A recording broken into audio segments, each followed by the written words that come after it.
Hello friends, welcome to Navkar Digital Institute. I am CA Palak Pavagadi. We are in the topic capital gain.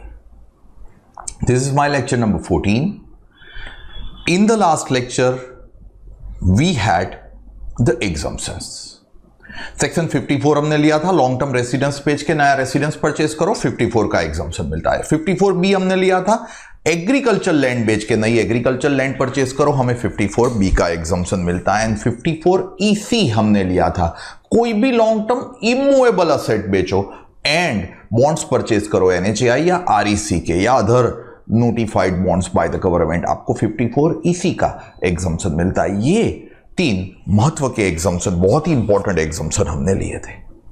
अब आज के हमारे lecture में मुझे जो स्टार्ट करना है वो स्टार्ट करना है with slightly different exemption, and that is the exemption under section 54F of the income tax act. Now before I start with the exemption, जैसे हम प्रोविजन को समझते हैं, रीजन फॉर द प्रोविजन पे चले। सर, काफी लोगों के पास रहने के लिए अपने खुद के नाम पे घर नहीं है। लाइक से फॉर एग्जाम्पल, कोई भाड़े के घर पे रह रहा है, कोई अपने किसी रिलेटिव के साथ रह रहा है। अब मेरा आसेसी मिस्टर एक्स जो है, उन्होंने डिसाइड किया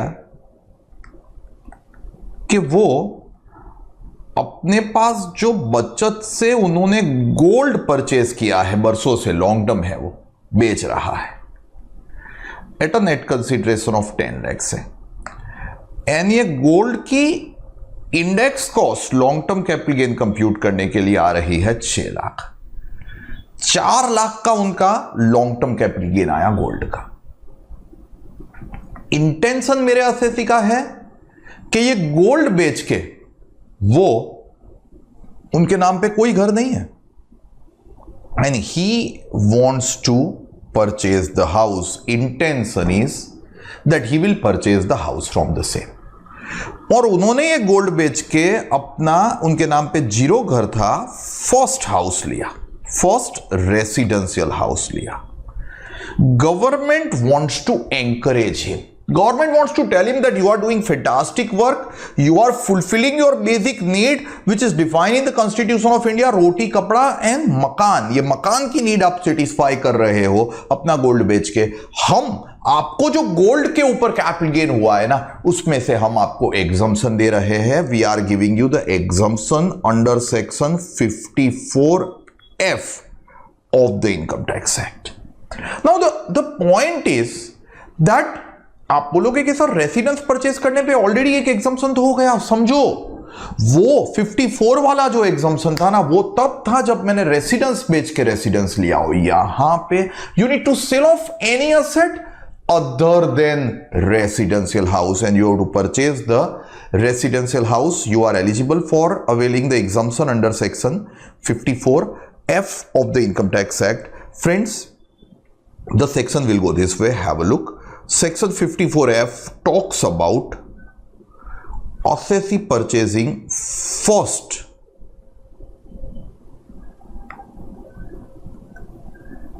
residential house। assessee के नाम पे एक भी घर ना हो और पहला घर परचेज करे, हम दे रहे हैं एग्जम्पशन। अब धीरे धीरे करके हमारी गवर्नमेंट को लगा कि यार एक घर परचेज करे, रियल एस्टेट सेक्टर को प्रमोट करना है। Government wants to encourage people to make more and more investment in the real estate, immovable property, residential house. And hence government ने कहा, चल भाई कोई टेंशन मत ले, तेरे नाम पे एक घर हो ना, और तू दूसरा रेसिडेंशियल हाउस परचेज करे ना, तो भी हम आपको 54F का क्या देते हैं, exemption. Meaning thereby, if you are owning 0 house and you are purchasing first, you are given exemption. If you are owning 1 and you are buying second, you are given exemption.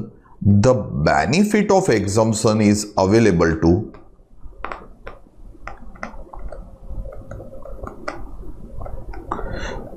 individual and HUF. Only individual HUF. Available when, words पे concentrate करना, any long term capital asset but other than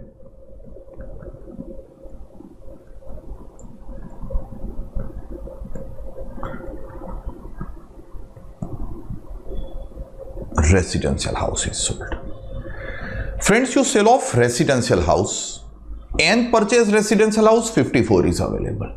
You sell off any other long-term capital asset than the residential house and you purchase the first or second residential house, you are eligible for 54F. You sell off gold, you sell off simple land, you sell off silver, you sell off diamond, you sell off shares, long-term होने चाहिए ये asset, and you purchase the first or second house, you are eligible for 54F. You sell off any long-term capital asset other than the residential house is sold off. And यहाँ पे थोड़े words different है. Mike says net consideration is invested in purchase or construction of either first or second. फंडा समझना, zero हो एक purchase करो चलेगा, एक हो दूसरा परचेस करो चलेगा, दो है तीसरा परचेस करोगे तो कोई एग्जम्पशन नहीं मिलेगा। भैया तेरे पास रहने के लिए दो घर है, तेरे पास दो रेसिडेंशियल हाउस है और तू तीसरा परचेस करे, कोई एग्जम्पशन नहीं। You don't need exemption because you can afford to, और now the third house you are not availing the exemption under section 54F. F is available if 0 is there, first is purchased. If 1 is there, second is purchased, 54F is available. But if 2 is there and the third is purchased, sorry, 54F exemption is not at all available. It should be net consideration. हर एक section में आगे मैंने word लिखा है ना, आप एक बार check करना, capital gain is invested word था हर एक आगे के सेक्शन। यहाँ पे वर्ड है net consideration is invested in purchase और कंस्ट्रक्शन ऑफ फर्स्ट और सेकेंड, और सेकेंड। जीरो हो, दो नहीं परचेज करने, परचेज तो एक ही करना है, फर्स्ट और सेकेंड।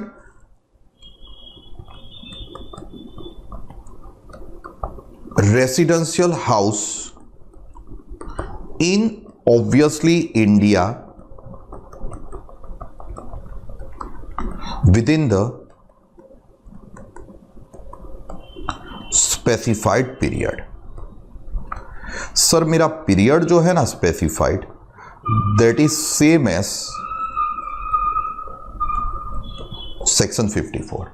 फिर से मैं नहीं लिख रहा हूं, 54 में मेरा पीरियड था 1 year before, 2 years after for purchase, 3 years after for construction. बीच में अगर due date of filing of return आ जाए तो हमें क्या करना पड़ता था, deposit in the capital gain account, deposit scheme, same rule here will be applicable. आपने गोल्ड बेचा, उसके 1 साल पहले घर परचेस किया हो तो भी चले, 2 साल के बाद घर परचेस किया हो तो भी चले, गोल्ड बेचा 3 साल के अंदर घर कंस्ट्रक्ट किया तो भी चले, subject to your exemption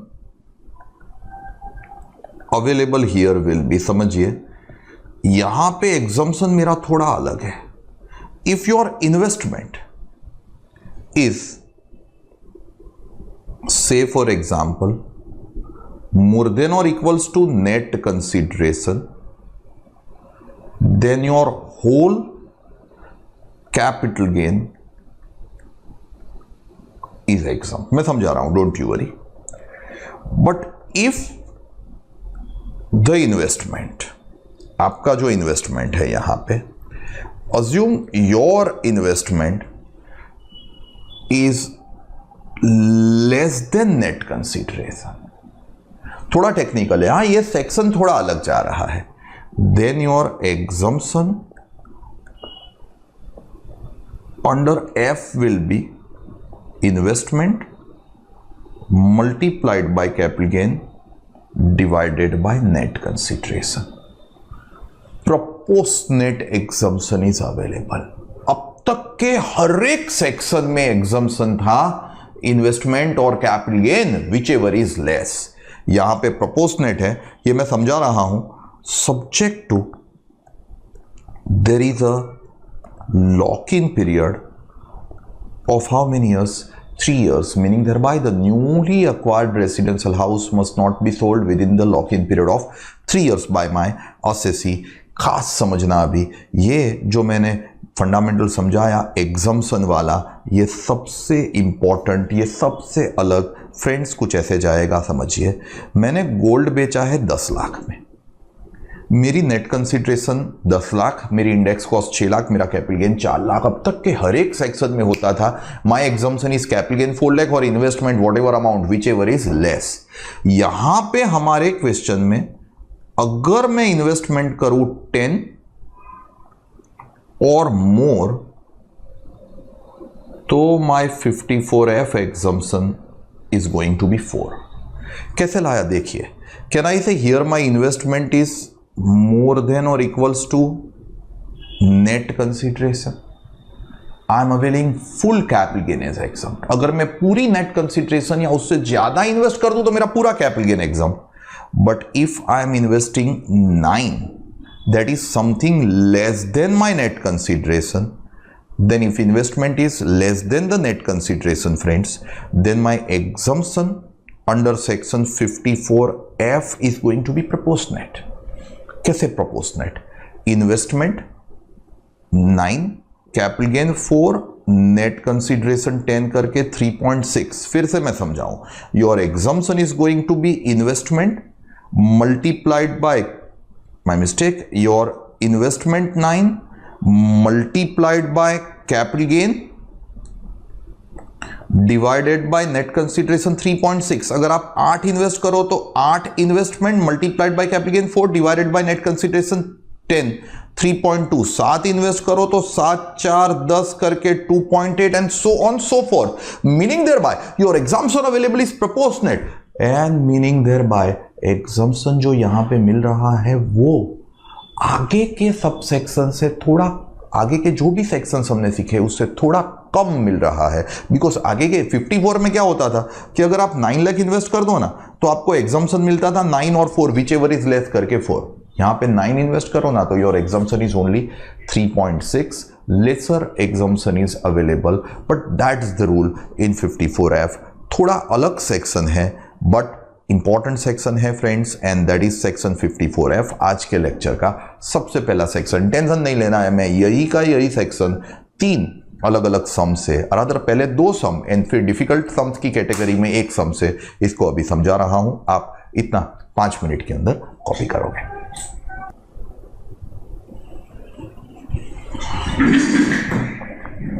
alright friends, may we go it with the practicals please, and that is the next sum। देखिए आपके बुक में 2 sums are given। एक होम प्रोडक्शन है, होम प्रोडक्शन का मतलब है मैंने खुद ने बनाया हुआ है, दूसरा इंस्टीट्यूट के मटेरियल से है। Let's go for home production first and that is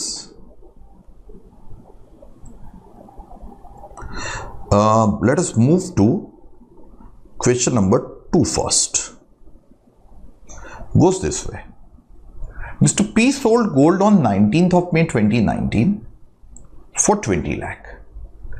It was acquired on 9th November 5 for 1,25,000. He acquired first house on 26 July 20 for 18 lakh. Compute the capital gain for AY so and so 2021.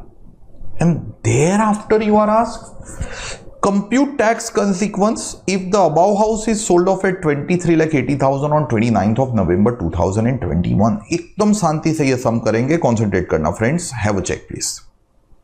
ये घर मैंने 19th में 19, sorry gold मैंने 19th में 19 को बेचा है। So my sum number 2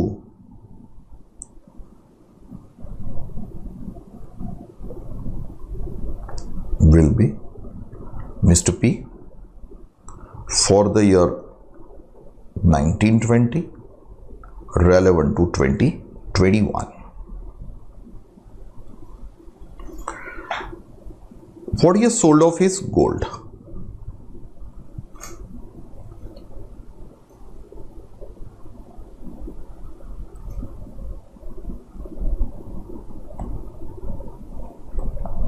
And ये गोल्ड 19th में 19 को उन्होंने बेचा है, लॉन्ग टर्म है। इट इज सोल्ड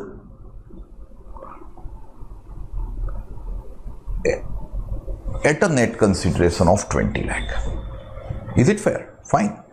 अब देखो, ये गोल्ड अक्वायर हुआ था 1,25,000 में 9th ऑफ नवंबर 2005 को। 56 का इंडेक्स नंबर मुझे थोड़ा थोड़ा याद है, बट फिर भी देखो चेक कर लेने का, जरा भी टेंशन लिए बगैर। It is 117 is the index number. देखिए friends, important is that as far as 117 is concerned, we'll go this way. Have a check. I'll have index cost. 1,25,000 की मेरी कॉस्ट थी, 289 में सेल किया, 117 में अक्वायर किया था। ये 289 में सेल किया मीन्स 289 वाले ईयर में सेल किया, 117 में अक्वायर किया था मीन्स 117 वाले ईयर में अक्वायर किया था। So 1,25,000 divided by 117 multiplied by 289, my index cost is coming to 3,08,760।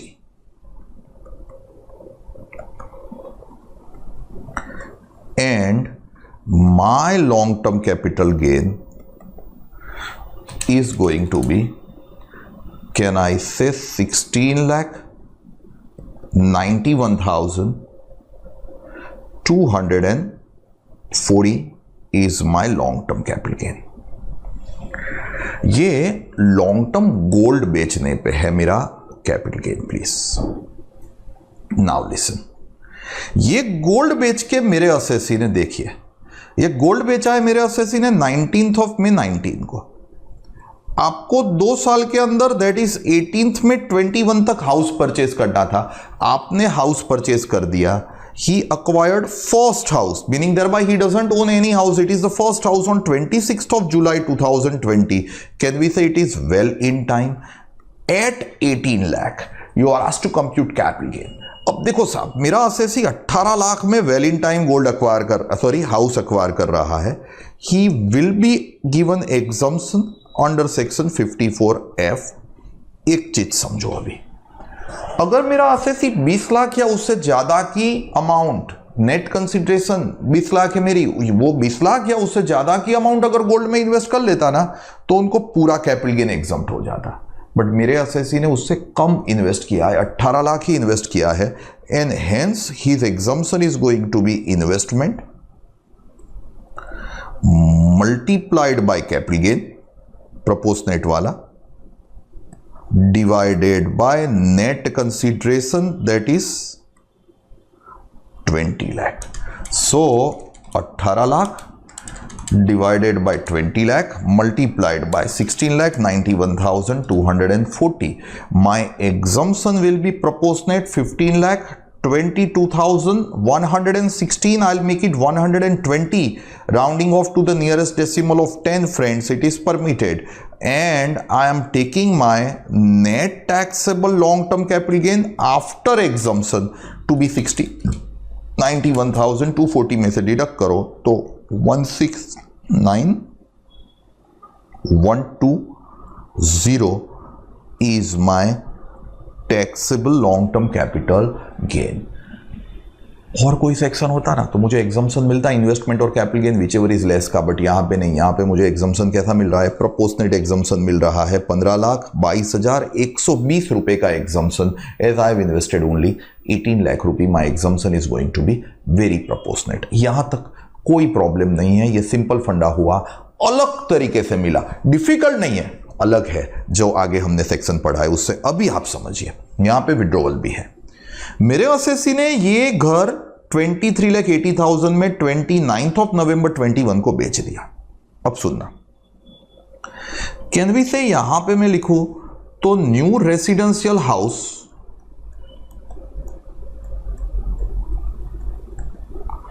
is acquired on 26 July 2020.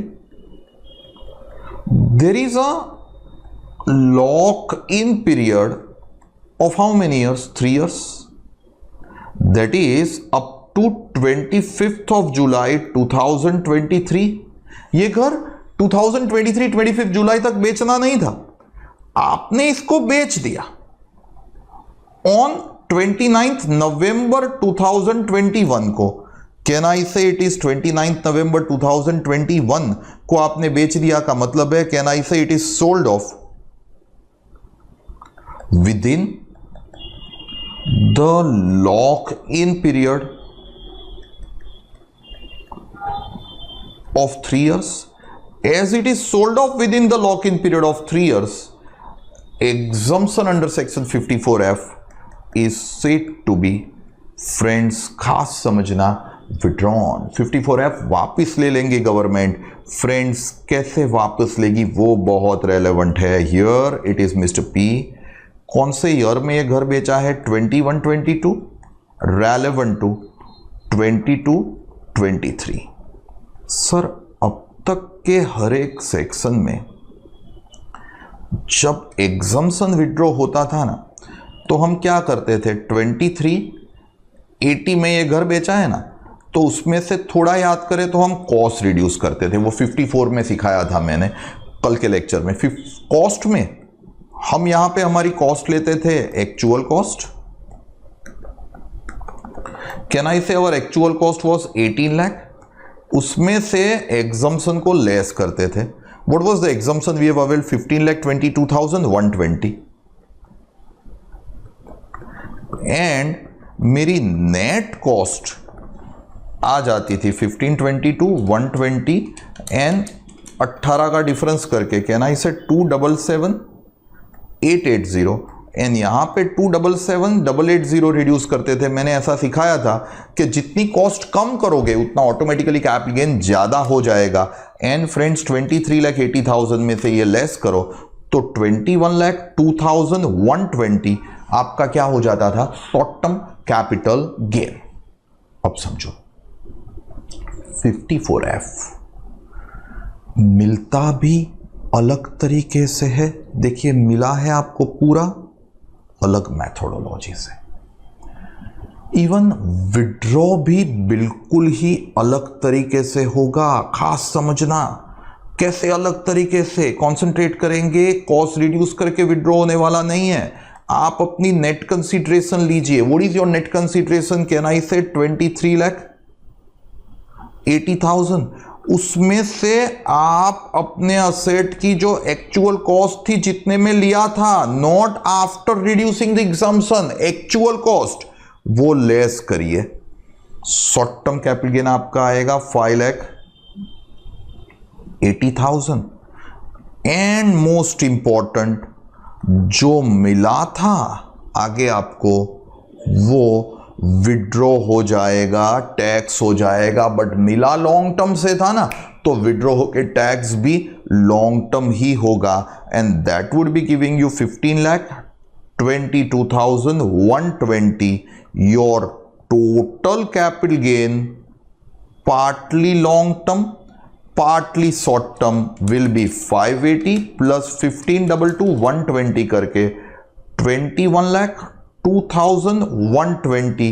amount remains the same but it won't be fully short term, it would be partly short term partly long term. Short term is going to be taxed at normal rate and long term is going to be taxed at a flat rate of 20% is the fundamental. आपको एक चीज मैं clear कर दूं, 54F जो मेरा section है वो थोड़ा अलग है. मिला भी अलग तरीके से, विड्रॉ भी अलग तरीके से हुआ.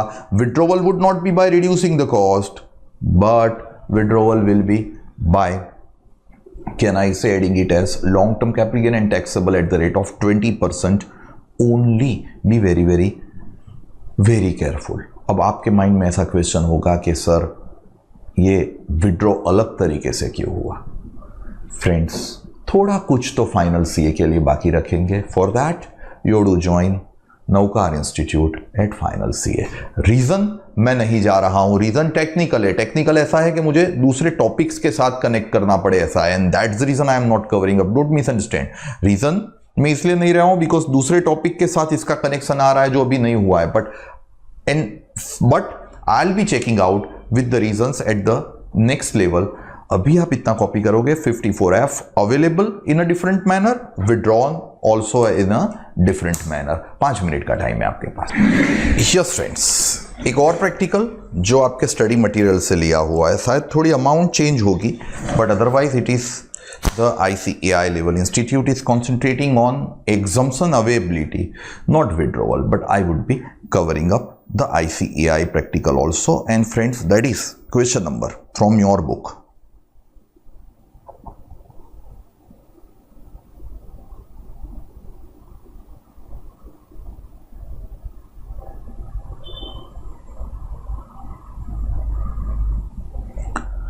यही वाला है, sum number 20. You are said from the following particulars compute the taxable capital gain for Mr. D for AY 2021. Cost of jewelry given, purchased in the year 6/7, 4,52,000.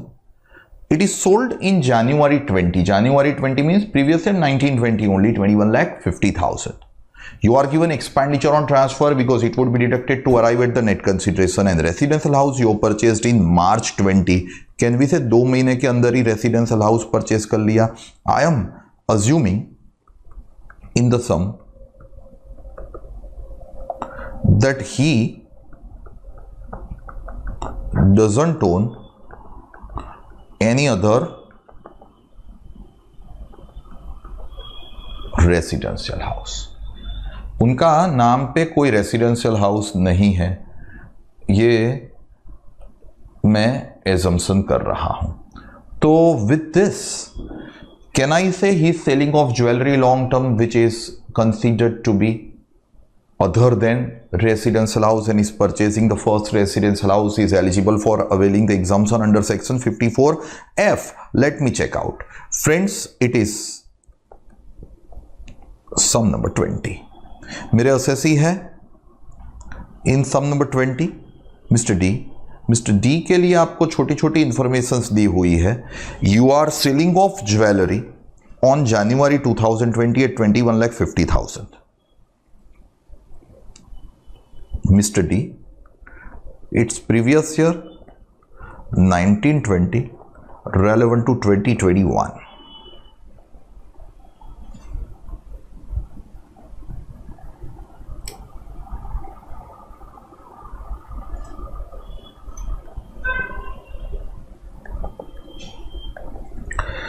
अब उन्होंने ये लॉन्ग टर्म ज्वेलरी बेची है at a consideration of,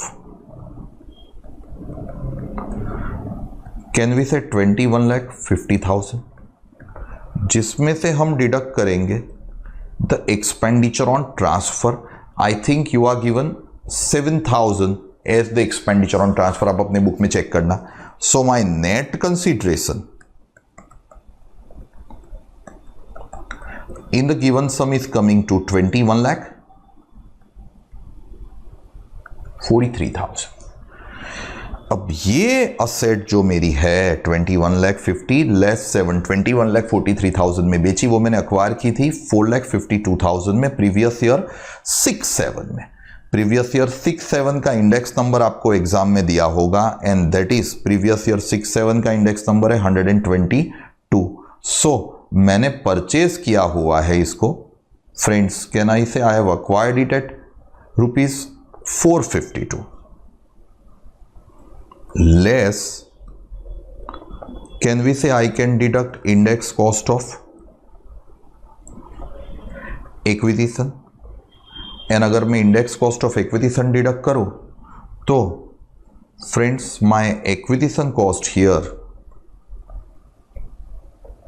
is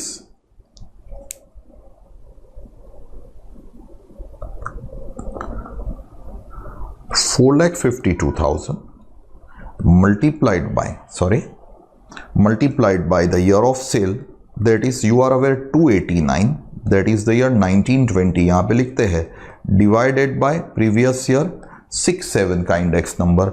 you are given the index number of 6/7 to be 122. Before I forget, yes 122 is the index number of the previous year 6/7. So if it is previous year 6/7, 122, 4,52,000 multiplied by 289 divided by 122, आपकी index cost आ रही है 10,70,720 rounded off 10,00,000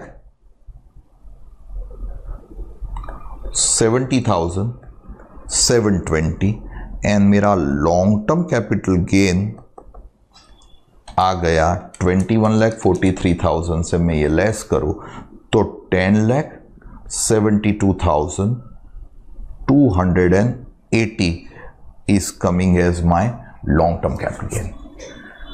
अब ये सम में friends अगर आप check करो तो मेरे क्लाइंट ने रेसिडेंशियल हाउस परचेज किया है। मैंने अजम्पशन रखा he is not owning any other residential house, he is purchasing residential house at 5 lakh rupees within the prescribe period.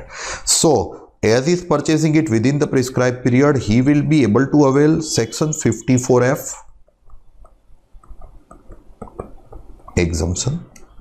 अब ये 54F का जो exemption मिलेगा ना, अगर मेरे क्लाइंट ने पूरे 21,43,000 या उससे ज्यादा इन्वेस्ट कर दिए होते ना तो पूरा कैपिटल गेन एग्जम्प्ट हो जाता, but he has invested less than the same, so his exemption is going to be proportionate। How come proportionate? Investment 5 lakh multiplied by capital gain 10,72,280 divided by my net consideration. What is my net consideration? Can we say 21,43,000 rupees?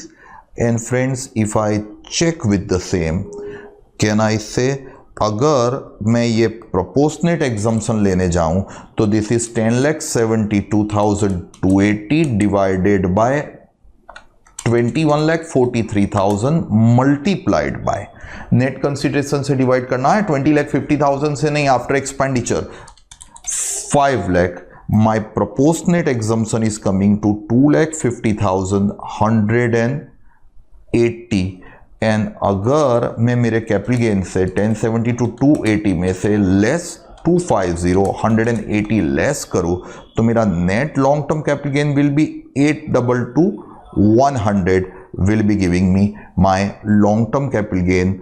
Friends, my exemption available is proportionately available. My exemption available is proportionately available. एक ही section ऐसा है 54F जहाँ पे exemption proportionate होगा। अब आपके mind में question आएगा, सर क्या हमें एग्जाम में लिख के दिया होगा कि ये सम 54F का है? नहीं भाई, क्यों लिख के दिया होगा? आपका हाथ पकड़ के थोड़े लिखवाने आएंगे। It needs to click in your mind कि आपने लॉन्ग टर्म गोल्ड बेचा है एंड फर्स्ट या सेकंड हाउस एक्वायर किया है, then it is the sum of section 54F। House बेच के हाउस लिया, it's the sum of section 54। It needs to click in your mind।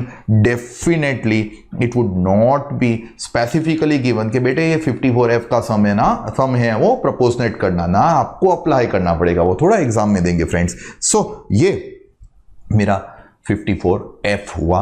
अभी मैं ट्राई कर रहा हूं कि मैंने जो आगे सेक्शंस आपको लिए हैं वो उस सब सेक्शंस को मैं मर्ज करूं, ये सब सेक्शन को मैं एक बार रिवाइज करूं एंड आपको फिर से पूरा फंडामेंटल समझाऊं, but taking you to the difficult category practicals. तब तक आप इतना कॉपी कर लेंगे।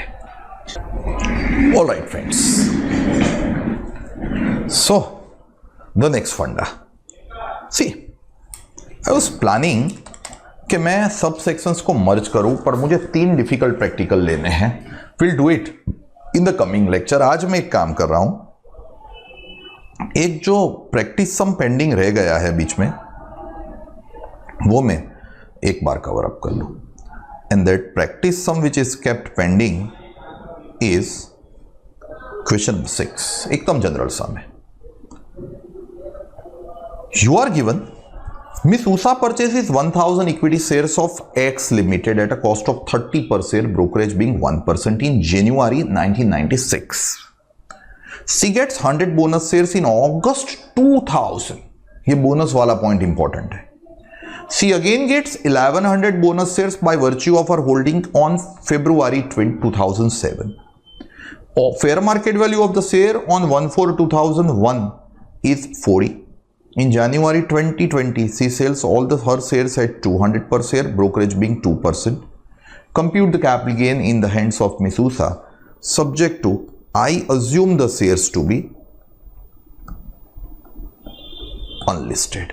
मुझे वो STT एंड 111A वगैरह पे 112A वगैरह पे नहीं जाना है, अनलिस्टेड। मेरा फंडामेंटल है bonus allotted prior to 1/4/2001 and bonus allotted on or after 1/4/2001 के फंडामेंटल को यहां पे कवर करने का। सर ये एडजस्टमेंट सम है, मेरे पास थोड़ा टाइम रहा है आज के लेक्चर में, तो मैं ये ले रहा हूं rather than taking you to the difficult portion. It is Miss Usha, she is selling off in the previous year 1920, relevant to the year 2021. Now listen please. For Miss Usha, my point is, उन्होंने 1000 equity shares लिए थे 30 रुपए में, बरसों पहले लिए थे। देखिए, that was acquired in the year 1996 जनवरी। अब 30 रुपए के शेयर थे, 1% की ब्रोकरेज थी, तो कहते से 30 पैसा ब्रोकरेज हुई होगी। 30 रुपए की cost of shares, brokerage paid at the time of purchase would be part of the cost of purchase. So can we say miss Usha has purchased in January 1996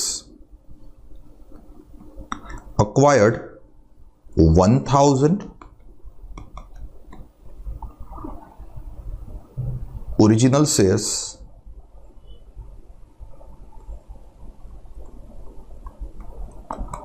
in January 1996। ये कैन वी से eight ₹30.3 each। वे clear. उसके बाद उषा को आप check करो अपने सम में, तो कैन वी से सी is allotted 100 bonus shares in August 2000. Sir, allotted 100 bonus shares, obviously at nil each, in August 2000. Bonus is always allotted free of cost. So friends, August 2000 and now relevant, she gets again 1100 bonus shares by virtue of her holding in February 7. So February 7 may be again allotted 1100 bonus shares, obviously at nil each, in February 2007। अभी उषा ने ये सभी shares बेच दिए। अगर कम बेचे होते ना भाई, देखो आपको दिया हुआ है क्वेश्चन में that miss Usha has sold off all the shares in January 20, all her shares at 200 per share, brokerage being 2%। अब ये सभी शेयर्स बेच रही है तो फीफो वीफो का मुझे कोई चक्कर ही नहीं आएगा। Can we say when she sells off her consideration 200 rupees में बेचे हैं, तो this would be giving me 2 lakh less brokerage मेरी आई 2%, that would be giving me 4000। My net consideration will be 196। पता चल रहा है? देखो मैंने शेयर्स कितने में बेचे फ्रेंड्स, 200 पर शेयर में, ब्रोकरेज 2% है। 1000 शेयर्स मिले 200 रुपए में, 2 लाख रुपए की सेल्स प्राइस आई, 2% ब्रोकरेज, 2 लाख के ऊपर 2% विल बी 4000 रुपीज की मैंने ब्रोकरेज डिडक्ट की। अभी समझना मेरी मार्केट वैल्यू 1/4/2001 इज 40। मैंने ये पॉइंट सीखा। देखो नए नए प्रोविजन में बोलता रहूंगा, पुराना बोलता नहीं है। पुराना प्रोविजन ऐसा है that whenever any asset is acquired before 1/4/2001, you have to take into account not the cost of the asset but the cost or fair market value on 1/4/2001, whichever is higher. So can I say here my assessee would be able to deduct not the cost but the index cost। कितनी cost मेरे assessee deduct कर पाएंगे? Can I say she will be able to deduct 1000 multiplied by 40। मेरी cost थी 30.3, मेरी market value थी 40, पर share I will be taking 40 rupees. अगर 40,000 को मैं मेरी कॉस्ट लूँ, मल्टीप्लाइड बाय मैं 289 करूँ, डिवाइडेड बाय 100 करूँ, तो what ever I get would be my long term capital gain 40,000 multiplied by 289 divided by 100 will be giving me 1,15,600 and whatever I get would be my long term capital gain. 1,96,000 में से ये deduct करो तो मेरा long term capital gain आया 80,400 rupees would be my long term capital gain. I am to take cost or FMV whichever is higher. FMV on 1/4/2001 is available to me. This is first funda. Now listen, and this is relevant. मैंने bonus बेच दिए हैं friends. Can I से 100 bonus shares and उसके बाद 1100 bonus shares. दोनों का calculation अलग अलग आएगा बिकॉज एक बोनस 2000 ईयर में आए हैं, दूसरे बोनस 2007 में आए हैं. My consideration will B 20,000. भाई ये पता चल रहा है कैसे 20,000 आ रहा है. 100 मल्टीप्लाइड बाय 200. मेरी ब्रोकरेज 2% है. This would be giving me 400. So my net consideration is 19,600. ये बोनस भी लॉन्ग टर्म है. अनलिस्टेड के लिए लॉन्ग टर्म होना तो नॉर्मल रूल ही है. इंडेक्स कॉस्ट डिडक्ट करो, 20% टैक्स भरो. 1/4/2001 के पहले हो तो कॉस्ट और FMV whichever is higher लो. बोनस शेयर्स की मैं बात करूं तो यहां पे खास समझना, this is my important note. ये मल्टीपल चॉइस क्वेश्चन में पक्का पूछ सकते हैं. My important note is if bonus is allotted prior to 1/4/2001, we are supposed to take cost to be nil, or you have to take FMV on 1/4/2001. You have to take whichever is higher, and if you take higher, then obviously that higher will be FMV on 1/4/2001 only, because my cost of bonus prior to 1/4/2001 or after 1/4/2001 would always be zero. So if I'm comparing that zero cost with the fair market value on 1/4/2001, it's going to be fair market value. In the given case, friends, can I say my number of shares are 100, my cost is 0, but my fair market value is 40. So if I take 40, my cost is coming to 4,000 multiplied by 289 divided by 100 करे तो it would be giving me 11,560. As it is 11,560, my long term capital gain in the given case is going to be, friends, if you can check out with my long term capital gain, can we say my long term capital gain is going to be, friends, can I say 80?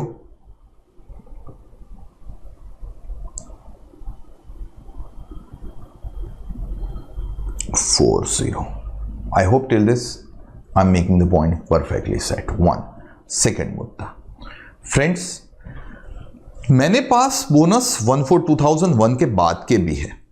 So if the bonus are allotted after